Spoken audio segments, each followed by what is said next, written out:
How's it going, everybody? Bryan Alvarez here on Wrestling Observer Live. We are here every day, Monday through Friday, noon Pacific, 3 Eastern, Sundays, 3 Pacific, 6 Eastern. It is Friday here on the show, and a couple of notes. No Mike Sempervive today. He's got the day off. He'll be back on Sunday, replacing me, as I believe I will have the day off. I'll be traveling back from Chicago, Crown Point, Indiana, to be precise, after my no-holds-barred match with Marco Stunt. So we'll talk about that later on today, but it's Friday, and because the Observer has been delayed, Dave Meltzer is going to be joining us for a segment on the show today. Normally, he is here on Thursday, but the Observer wasn't done, so we've moved him to today. So in the second segment of the show, Dave Meltzer is going to be joining us to talk all of the stories in the latest edition of the Wrestling Observer newsletter. As far as the show here today, I'm flying solo. That means it is your opportunity to be a co-host here today. If you'd like to join the show, it's open lines here today. The phone number, 844-411-5411. That is toll-free, 844-411-5411. You can send your text messages to 425-780-7566. We'll take phone calls and emails throughout the show today. In addition, we do have a lot of news to get into here today. The Super Showdown is coming up next week. I'm sure everyone is very excited about that. They've announced that Goldberg is going to be appearing on Smackdown. We have the full lineup for the show at this point in time. And also, we will have, I guess, some news regarding Brock Lesnar. I actually don't know what Brock Lesnar's doing on this show. I guess we can talk to Dave about that, but there is a Raw storyline involving Brock, so we can discuss that today. Got the full lineup for NXT TakeOver 25, which is coming up tomorrow. Should be a great show. I will be reviewing that on Sunday with Vinny. No NWA on Sunday. We will watch and review NXT TakeOver 25. And also, if you are a network subscriber, I've got a list of devices here, and if you have one, you're not going to be able to watch the show tomorrow. You're going to need to upgrade. Talk about that, plus Ring of Honor in Kent, and so much more. Back in a moment, Wrestling Observer Live. Back on the show, Bryan Alvarez here, Wrestling Observer Live. No Mike Sempervive here today, but you can join the show. 844-411-5411 is the phone number. That is toll-free, 844-411-5411. Text messages, 425-780-7566. Ahead of facing The Undertaker at Super Showdown, Goldberg will be making an appearance on WWE television to build up the match. WWE has announced that he will appear on Smackdown next Tuesday, June 4th. That's the night after The Undertaker will be on Raw's Go-Home show for Super Showdown. It'll be the first time Goldberg has wrestled since losing to Brock Lesnar at WrestleMania 33 in 2017. He also made a post-show appearance on Raw the night after that match. Inducted into the Hall of Fame, headliner of the 2018 class. This is the third event, WWE's 10-year deal with the Saudi General Sports Authority. The complete lineup for this Super Showdown show: Goldberg versus The Undertaker. I'm thinking this isn't going to be a long match. We'll see. Triple H versus Randy Orton. Seth Rollins versus Baron Corbin for the Universal title. Kofi Kingston versus Dolph Ziggler. Roman Reigns versus Shane McMahon. Braun Strowman versus Bobby Lashley. Finn Balor versus Andrade. Lars Sullivan versus the Lucha House Party in a 3-on-1 handicap match in a 50-man battle royal. That is your Super Showdown lineup. And notice as I go down that lineup there's no Brock Lesnar.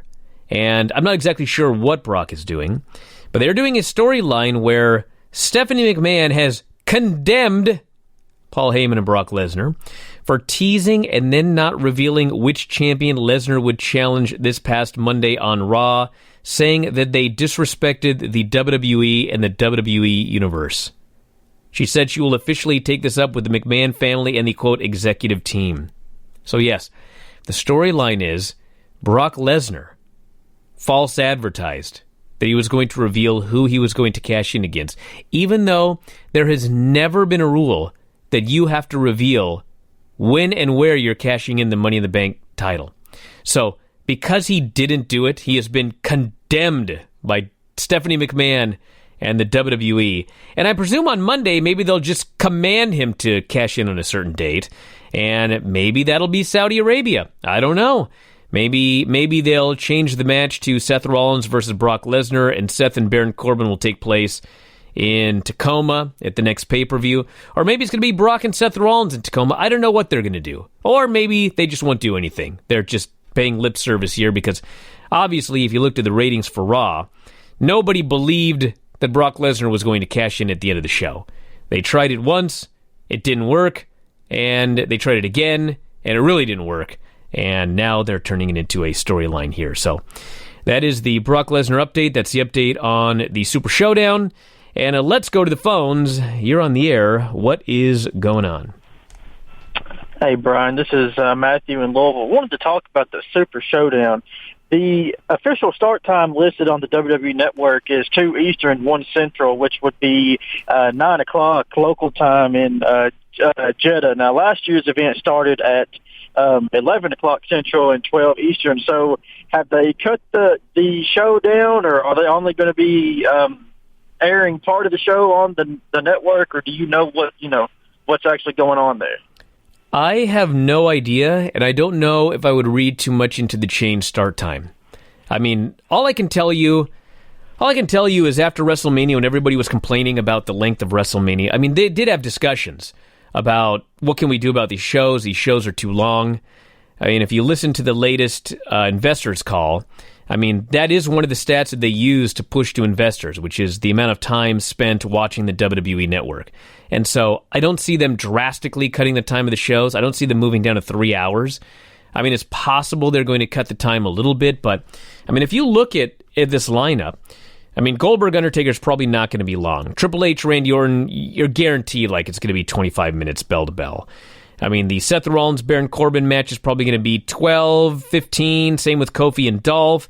Roman and Shane, it's Shane McMahon, so that's going to have some time. Strowman and Lashley probably won't be too long, but Finn Balor and Andrade, hopefully they give him some time. Lucha House Party, Lars Sullivan will be quick, but the 50-man Battle Royal, it's 50 dudes in there. So it's not a Royal Rumble, but it's going to take up some time. So my guess is it's going to be a 3.5 to 4 hour show. I could be wrong, but that is my presumption there. Let's go to the phones. You're on the air. What's going on? Hey, Brian, it's Nick in Vermont. How you doing today? What's happening? Just wanted to call in and congratulate you and Whitney and wish you good luck on the Marco stunt match this week. I appreciate that. And wanted to ask your predictions for TakeOver, because that's tomorrow night. It is tomorrow night. Well, let's see here. So here is the full TakeOver lineup for tomorrow night. The main event, Johnny Gargano and Adam Cole, which is a rematch. And to me, and I talked about this during the last TakeOver, if Johnny Gargano is just going to be an NXT superstar, there's no reason to take the title off of him right now. This is kind of what I thought when they had their match. My thought was if he's going to be a main roster guy, then Adam Cole should win. But there's a lot of things going on, and I don't know what their thought process is. And quite frankly, Triple H doesn't even always know what the thought process is because people get brought up whenever Vince has a whim. But what I know is that Adam Cole's girlfriend, Britt Baker, was a very pushed performer on the AEW pay-per-view. And when that match was over, I know I had people that said, dude, if Adam Cole isn't called up immediately, I'm going to be stunned. I don't know if they're going to call the guy up immediately. Obviously, if he's being called up, he's probably not going to win the NXT title. On the other hand, if Johnny Gargano is going back to the main roster, he's probably going to lose the title. So these are the things that I believe play into whatever they're going to do for the finish of this match.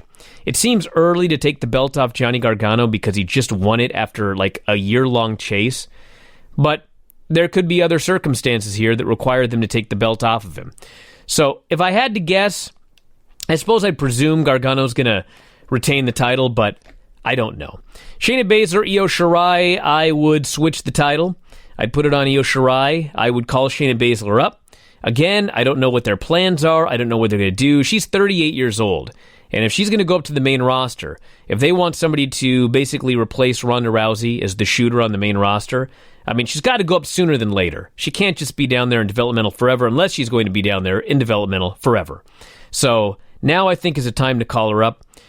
But again, I don't make these decisions. Hunter doesn't even make these decisions. Vince makes these decisions. So it's at the whims of a crazy guy. We got the ladder match for the vacant NXT Tag Team titles. We got Oney Lorcan and Danny Burch versus Street Profits, Undisputed Era, and the Forgotten Sons. Obviously, they are really pushing the Forgotten Sons. I don't know why, other than they kind of look like Triple H. They don't really do a lot for me right now, except for Gunner.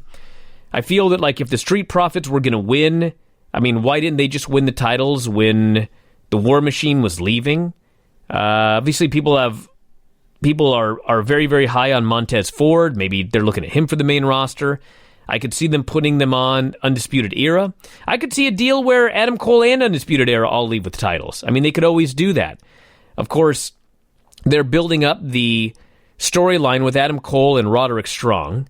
And, I mean, if Adam Cole wins the singles title and Kyle O'Reilly and Bobby Fish win the tag team titles, there's one guy left out, and that's Roderick Strong. So you could do a storyline based on that. Everybody won belts but him. He's upset about it. Maybe he helps them win and they don't thank him for it. So that's something that you could do for that show. Velveteen Dream, Tyler Breeze.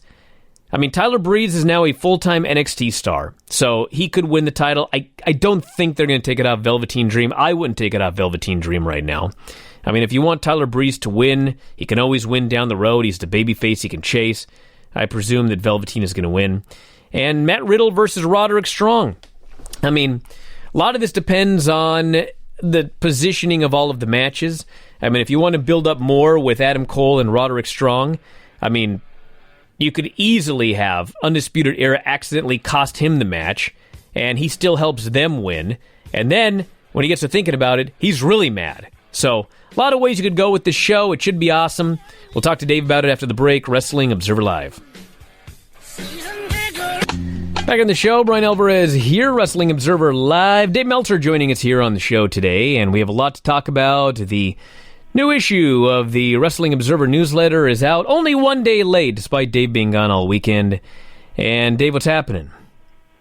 It's very busy. Tons going on. So I got a lot to say about this AEW report, which is headlining the new issue.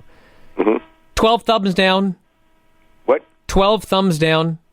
Well, it's out of like over 1,700. There were 1,772 responses, so that's not really that very... 12 thumbs down is not that many. It's not that many, but I mean, did people explain why they thought this was a thumbs down show, or did they just say thumbs down? You know what? Just to...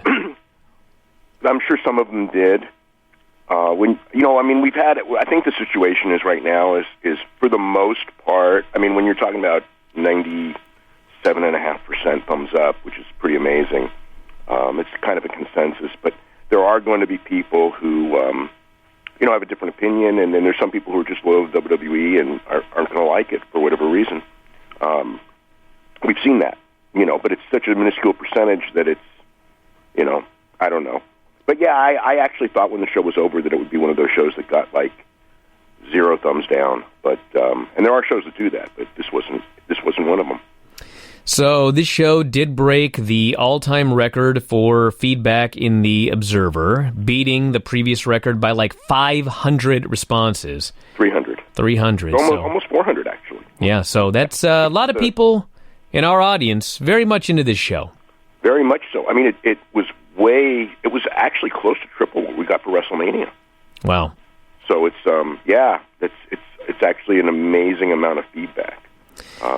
Somebody said that you really could tell. I got one thing, and this is not in the Observer, but of the people who bought Money in the Bank on pay-per-view. Okay, so this is people who aren't getting the network that are still buying WWE shows on pay-per-view, and there are whatever it is, 15, 20,000 people who still do that in the United States, maybe more, but probably in that range. Only 6% bought Double or Nothing. So the point of this is that Double or Nothing drew an audience that is completely different from WWE. Not completely, but far more different from the WWE audience than any of us imagined. So it was not WWE fans sampling this. I mean, there's exceptions, but for the most part, this was not WWE fans sampling this on pay-per-view. We got at least 12 exceptions, I know that. Yeah. It was mostly people who, whether you say they're lapsed WWE fans or new fans or whatever, it's a different audience. They're drawing from a different audience than WWE. So people go like, oh, WWE fan, blah, blah, blah, blah, blah. If they're going to make it on television, And WCW was the same way. I think there was an overlap of about 20% during the heat of the Monday Night Wars. And it probably got lower as time went on when WCW self-destructed. But when they were both strong, it was about a 20% overlap. And the rest were loyal to different brands. And I think in this case, it's going to be an even lower number than that. So it's not, there's an audience out there, if they're going to make it or not, and it's not the WWE fan base that's going to make or break this product. Unlike with Impact, where the overlap was huge, because Impact really didn't have its own fan base. It just had, which is why when it went on Monday, it got killed so badly, because those people would rather watch WWE that were Impact fans. This has its own fans, which is a good thing, I think. So it is looking right now like the show has done approximately 98,000 buys. And if it'll top 100 when, with all the replays and everything. Yep, replays. So, when you were talking on the Observer Radio show, when we did the review of the show, I mean, your comment was this was UFC 1. And when you think about UFC 1, one of the defining things about the first ever UFC is how big it was on pay-per-view with no television. I mean, that is exactly what this is. Right. The first UFC did, I believe, about 88,000 buys with no, and it was harder then because you didn't have the internet. Yeah, there was no social media. There was no being the elite for UFC. It was just they had great advertising. Right. But it was the intrigue. But more people bought pay-per-views back then. Pay-per-view was more of a special thing. So if the pay-per-view Barker channel promoted something and it's this fight, it's like we're putting all these experts and all these fighting styles together. There was a real intrigue about UFC 1. That was something different, which is why UFC worked the first dozen or so shows, until it started falling apart because of pay-per-view bans and stuff. That was UFC's calling card. This is more of a social media thing of people who, whether it's fans of New Japan or fans of Being Elite or disgruntled fans that are of wrestling that are trying to cling to something new. It's probably a combination of all those things. One thing that I was thinking about when I was reading the review and the fact that Dustin and Cody got 5 stars is that what's going to happen now is that because that match got 5 stars and because nobody really examines anything or learns from history, we're going to have all sorts of brother versus brother matches coming up, and none of them. It's going to change the narrative of the fact that brother versus brother most of the time. It never ever works. This is the aberration. It worked with Brett and Owen. It did, yeah. Yeah, but generally speaking, it doesn't work. Never works. Right? Yeah, but this was also a unique audience. This one, it worked even. Part of it was the video packages were so great, and it wasn't. It wasn't like a really cheesy fake angle that built it up.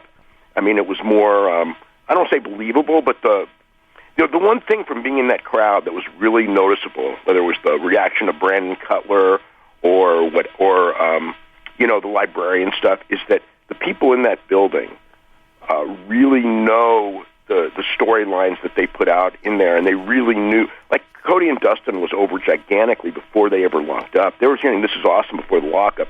So it's a lot easier to get great crowd reaction when they're already there at that level than, say, the Japanese women who they didn't know, and they had to fight for everything that they got. But having said that, it was still an absolutely phenomenal emotional match. So I guess next is the Fyter Fest show, and I guess I get a couple of shows before the next All In 2. And any other major notes that we haven't talked about here on the show yet coming out of this show? Well, I mean,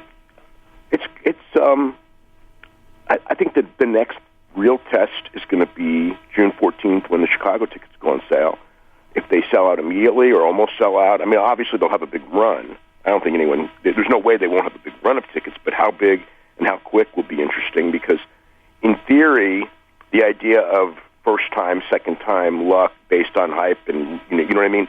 If that's the case, then this one should, not sell out. But my gut is it will sell out. But, yeah, of course, as people know, things will be different when they're running every week live on television in the middle of the week, and it's not going to be a fly-in audience. They're not going to be doing 10,000 people every show, at least not right at first. I mean, in time, who knows what's going to happen. But, in a sense, maybe, well, I mean, the one thing that I think that the Double or Nothing tells me is that the television audience will probably be larger than I first thought. What that means, I don't know, but it is a bigger audience. It is a bigger audience, you know, bigger base. Excuse me, it's a bigger base audience. There's 100,000 people that were willing to pay $60 to watch the show on pay-per-view. 50, so 60 in most cases, but 50 in a lot of cases. Yeah, so you gotta consider. A lot of them were UK, and they paid a lot less in the UK, but still. Sure, but I mean, it's a very large pay-per-view audience, and we're talking a show that's going to be available for free on a network that virtually anybody who has access to cable television, whether it be, you know, cable or a YouTube TV or DirecTV Now, I mean, they can all watch this show for free. Yep. So, and the thing is, again, its first week rating doesn't really matter that much, other than it's a base, you know, to grow or fall from. But it's does it grow or fall is the real question. Like I don't even worry about. And if the first week is 400,000, I guess it would be disappointing, but I wouldn't consider it necessarily terrible because you can grow from it. But if it starts at like 1.5 million and then in week 3 you're at 800,000, that wouldn't be good. All right, so obviously the other question we got a lot about today is we're a week away from Saudi Arabia, and Brock Lesnar has no match on the show. I'm sure he's on. I'm sure he's on the show, though. Yeah. So my question is, do we know anything? I mean, they're doing an angle where they'll probably do an angle Monday to explain it. Like, you know, he's been condemned for not revealing who he's going to cash in on, even though that's never been a requirement. Right. It makes no sense. I mean, is it possible? I don't even know. I'm not even going to try to fantasy book this thing. But whatever. I don't know what the storyline's going to be Monday. We'll have to wait and see. All right. So I guess we'll find out about that one. So. Also wanted to ask you about a match that you gave 4 3/4 stars to, but I mean, from what I've heard, I mean, people are absolutely raving about this Rocky Romero Phantasmo match. Yeah, it was fantastic, but I still think the best match so far that I've seen on that tour is Will Ospreay and Bandito, which was the day before. But Rocky Romero and Phantasmo was a slower build. Whereas Will Ospreay and Bandito was phenomenal start to finish. But as far as like a storytelling match, you know, Rocky Romero and Phantasmo was a great match. And then with Rocky winning at the end, it was a great payoff because nobody in the building actually thought Rocky would win. And they teased doing a 30-minute draw. They went 28.5 minutes. It was a storytelling match. It was probably, you know, I was going to say it was the second best match I saw storytelling this year, except I think Dustin and Cody probably beat it, so I'd go the third best storytelling match I've seen this year. Another great year for matches. Oh, this year's going to end up being just wait. I mean, we haven't even had G1 yet, and that's when like you get the best matches of the year. All right, Dave. I want to thank Dominion either. That's right. I want to thank you so much for doing the show today. We've got to head to a break, but you can check out the new issue of the Wrestling Observer newsletter. It's available on the front page of WrestlingObserver.com. If you sign up at WrestlingObserver.com, you get all the new Observers, all of the radio shows, and archives. 10,000 archived shows available up at WrestlingObserver.com. New ones every day. Back in a moment with more Wrestling Observer Live. Back on the show, Bryan Alvarez here, Wrestling Observer Live. No Mike Sempervive here today, so it is your opportunity to join us on the program. 844-411-5411 is the phone number. That is toll-free, 844-411-5411. Got a bunch of stuff to get into here today. This person first off says, do you know what Dave meant in The Observer about, quote, the Ricochet situation opening a lot of eyes? Does he have a unique contract, or is it how he is being used on the main roster? The way Dave wrote it, followed by NXT contract lengths, seemed to be vague. What he meant was, he was talking about how there are a lot of people in WWE and a lot of people in developmental, and we're talking a lot of people who are interested in potentially going to AEW if there's a slot open up. And there's a million reasons for that, but one of the main reasons is a very, very reduced schedule, and the feeling that if left to their own devices, it'll be much easier for them to become stars in AEW than on the main roster, which is virtually undoubtedly true based on how they book the main roster. And the reason that the Ricochet thing was mentioned was because if you take a guy like, let's say, EC3, okay? EC3 is a great talker. He looks great. he's not the best wrestler in the world. And so you can look at an EC3 and go, he's probably going to get a chance because he's got a great physique. But, maybe Vince will not see anything in him in the ring. You got to remember also that he was there before, and he was released by WWE. And if Vince remembers that, Vince is a weird guy. Maybe he thinks this guy's not a star. We released him once. So anyway, the point of this is, Ricochet was a guy that most people figured it's impossible you could screw up Ricochet on the main roster. Like, it's impossible. And here he is, and he is a guy on the main roster. And they did, in fact, screw up Ricochet on the main roster. Now, I didn't think they were going to screw up Ricochet, okay? But I've been watching WWE long enough to know he's not that big. And if Vince McMahon is larger than you or looks down on you, like because he's physically bigger and taller, there's always the chance that he's going to mess you up because you're too small. And that is Ricochet. But in general, a guy with that kind of talent, it seems to a lot of people like you can't screw up Ricochet, but they did. And it's funny because on the NXT show this week, they flat out did a video package where Velveteen Dream noted for his match with Tyler Breeze coming up on Saturday that you haven't got a standing ovation since you left NXT. It's a storyline now that you can be a star in NXT and you go up to the main roster and you could be nothing. So, yes, there is that feeling in NXT that it doesn't matter how well I'm doing here. It doesn't matter how big I'm being pushed as a star here. Like, it's a total crapshoot on the main roster, and realistically, like 95% of the people that get called up are not going to be stars on the main roster. And so, there's a lot of them thinking, man, if I had an opportunity, I'd go to AEW. I feel they'd let me be me, and I could get myself over. That's what he's talking about there. Let's go to the phones. You're on the air. What's going on? Hey, Brian. It's Ian from San Antonio, Texas. And speaking of AEW, I know their plan, obviously, is to make Kenny Omega, like, basically the face of the company. But, I had a different idea, and I've had this for a while now because Dave was talking about, you have two talked about, that Cody-Dustin match was, like, the most emotional match y'all have seen in the United States in maybe decades. But I can remember only one other match that got that kind of reaction. I was kind of surprised that you and Dave didn't remember, but it was at All In, and it was the NWA Championship match, and the common denominator here seems to be Cody.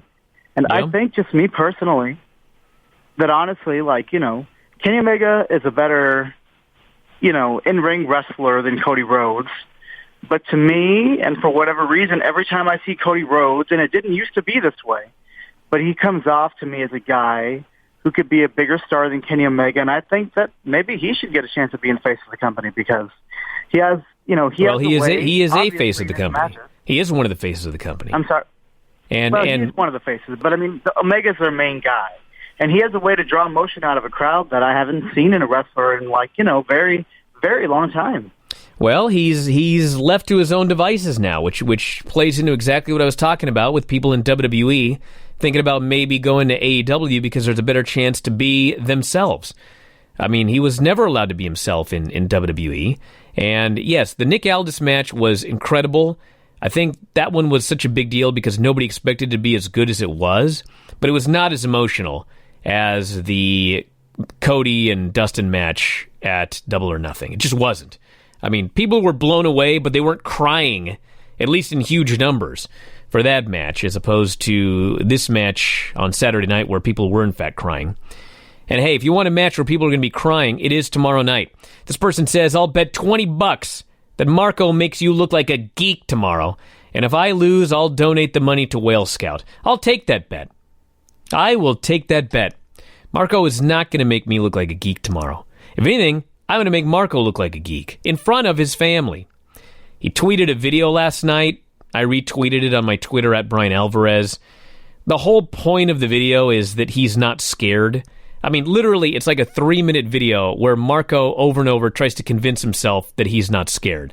You've never seen a video that reeked of fear like Marco Stunt's video last night. I'm not afraid. I'm not afraid of you. I'm not afraid of you. Whatever. We'll find out tomorrow. There's Something About Barry is the name of the show. June 1st, Crown Point, Indiana. And I'm tweeting out here a link to buy tickets if you'd like to grab tickets for the show. If you are listening and don't have Twitter, S.A. Barry, as in Something About Barry, sabarry.bpt.me. That's sabarry.bpt.me. It is at the RDS Gym, 1260 Arrowhead Court, Crown Point, Indiana. Barry Windham is going to be on the show. And as noted, I will be facing Marco Stunt. It is a no-holds-barred match. Marco claims he's not scared. His family is going to be there to give him moral support, which he's going to need. His mother will be there for him to cry on after he's roundly defeated. His father is going to be there. His father's been tweeting stuff out about me, so I got my eye on that guy. And his brother, on one leg, is going to be there. I shattered his brother's leg last Friday at the Ed in San Antonio promoted show in Las Vegas, and I will finish the job on Saturday night. If you cannot be there, you can watch it, independentwrestling.tv. That is independentwrestling.tv. It will be airing live, and I have been told there is a promo code. If you have never subscribed to Independent Wrestling TV and you want to watch the match tomorrow night for free, you can go to independentwrestling.tv, and the promo code is Black Label. You get 20 days free, and that will include tomorrow night's show. There is Something About Barry, myself, realistically, versus the entire Stunt family. I will take them all on by myself, and I'm not scared. And that's tomorrow night, independentwrestling.tv. And I'll take your $20 bet. Let's go to the phones. You're on the air. What's going on? This is Jim from Virginia. How you doing today, Yes, Brian? Jim. What's happening?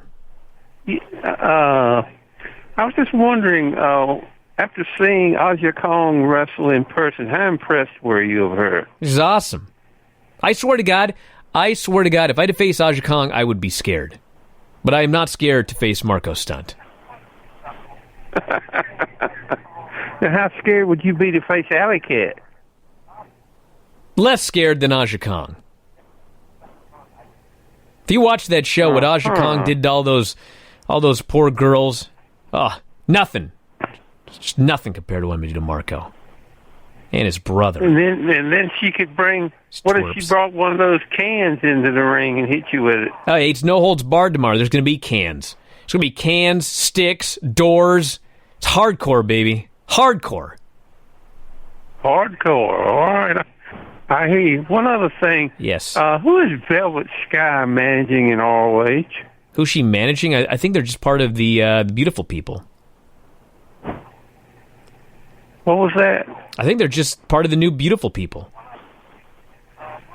Yeah. Well, she did an interview talking about who she would be managing, how it felt to be a manager. Really? Where was it? I'll check it out. I'll have to find it for you and send it to you. All right, send it to me, Jim. I want to thank you very much for the call. Hey, by the way, one negative to me wrestling tomorrow for Black Label Pro is that means I won't be in Kent, Washington, and I will not be able to go to the Ring of Honor show. Ring of Honor's coming to the Pacific Northwest. Big show in Kent tomorrow. I was very excited to go. Unfortunately, I was booked that day. But if you're in the area, Craig's going to be there. Vinny's going to be there. You can stop by and say hi. Tickets available. It's going to be a very fun show. It's a stacked card. So if you get a chance, Ring of Honor in Kent, Washington on Saturday. To the phones, you're on the air. What's going on? Hey, Brian. This is Jacob from Berkeley. How you doing? What's happening? So I had a kind of a question about AEW's last pay-per-view. I don't know if it's old hat or not, but if Vince McMahon is doing matches that are 5 to 15 minutes and they're kind of lame and not so great, was AEW's matches too long? Because I felt kind of exhausted by the time Young Bucks came out and by the time Jericho and Kenny were there. I was kind of like blasted, you know? It was just like... You were exhausted after the AEW show compared to like a WWE show? I'm not saying one is better or not, but is there like an AEW creamy middle where they can do a 15 to 25 minute really solid match instead of having 7 back-to-back 30-minute matches. I don't know if that's just me, or was that something kind of common somebody might have thought about.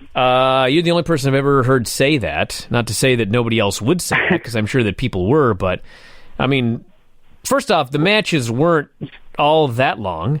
I mean, on the main card, the SoCal Uncensored match, 13 minutes. The 4-way with the women was 11. The Best Friends and Angelico and Jack Evans was 12. The 6-woman tag was 13. The Cody match was 22 minutes, but I certainly didn't think that was too long. And then the final 2 matches, 24 and 27 minutes. So, and here's the thing, too. Is it maybe just the high spots? I don't know. You have to tell me what it was. But here's the thing, everybody. This was, to them, a special show. And so it went longer than what their normal shows are going to do. Like the Fyter Fest show is not going to be a 5-hour show. And the smaller shows that they do are not going to be 5-hour shows. They're going to do 4 shows a year that are bigger, the big 4, basically. They're going to do 4 big shows that'll probably go around 4 hours, maybe 4.5, maybe 5 if you count the pre-show. But their whole idea is we don't want every show. We don't want to do monthly shows that are all 5 hours long. It's too much. So this was their first ever pay-per-view. They wanted to make it a super big deal. And so it was a longer show with bigger and longer matches. But the Fyter Fest show, I promise you, is not going to be a 5-hour show. I can practically guarantee that. They want smaller shows, and they want bigger, more special shows. And this one is one of those, and All In 2 is going to be one of those, but the smaller shows will not be. So that's the plan. Back in a moment, Observer Live. Back in the show, Bryan Alvarez here, Wrestling Observer Live. 2 quick AEW notes before we head out of the show here today. First off, I was told during the break, the Fyter Fest show, 3 hours. That is the plan. It is a 3-hour show. Not 4, not 4.5, not 5. A 3-hour show.